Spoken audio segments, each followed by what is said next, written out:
अस्सलाम वालेकुम गाइस, आज मैं आपको एक बहुत खूबसूरत वाक़या सुनाने लगी हूँ हमारे प्यारे नबी सल्लल्लाहु अलैहि वसल्लम का और हज़रत अबू बकर सदीक़ का।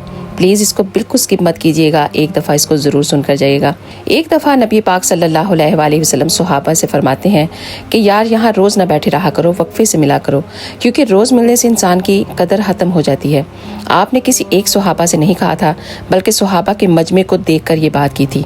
तो हज़रत अबू बकर सदीक़ भी उस मजमे में बैठे हुए थे और उनको लगा कि शायद उनको भी ये बात की गई है, और वो फिर मस्जिद में नमाज़ पढ़ने के लिए आते और नमाज़ पढ़ते ही वहाँ से चले जाते। हदीस में आया है कि नमाज शायद असर, मगरिब या इशा की थी।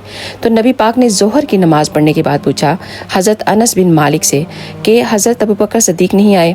फिर असर के बाद पूछा, फिर मगरिब और इशा में भी पूछा। तो हज़रत अनस बिन मालिक फरमाते हैं कि मैं हैरान था कि हज़रत अबू बकर सदीक़ नमाज़ तो पढ़ कर गए हैं, लेकिन हजूर से मिलकर नहीं गए। हमारे नबी की आदत थी कि नमाज़ पढ़ने के बाद वो पीछे मुड़कर देखा करते थे। हजूर ने देख तो लिया था, लेकिन फिर भी हज़रत अनस बिन मालिक से पूछा कि वो आए नहीं। तो हज़रत अनस बिन मालिक कहते हैं कि या रसूल अल्लाह, मैं पता करके आपको बताता हूँ। हज़रत अनस बिन मालिक हज़रत अबू बकर सदीक़ के घर गए, दरवाज़ा खटखटाया तो हज़रत अबू बकर सदीक़ बाहर आए। कहा कैसे आना हुआ? तो हज़रत अनस बिन मालिक कहते हैं कि हजूर ने आपके बारे में 3 बार पूछा है। तो हज़रत अबू बकर सदीक़ वहाँ से दौड़ लगा कर आए। फरमाया हजूर आपने मुझे याद किया? तो नबी पाक सल्लल्लाहु अलैहि वसल्लम ने फरमाया तुम सारा दिन नज़र नहीं आए, किधर थे? सारा दिन तुम मुझसे आज मिले नहीं। तो हज़रत अबू बकर सदीक़ कहते हैं कि कोई बात तो नहीं थी, पर फिर भी मैं रो पड़ा।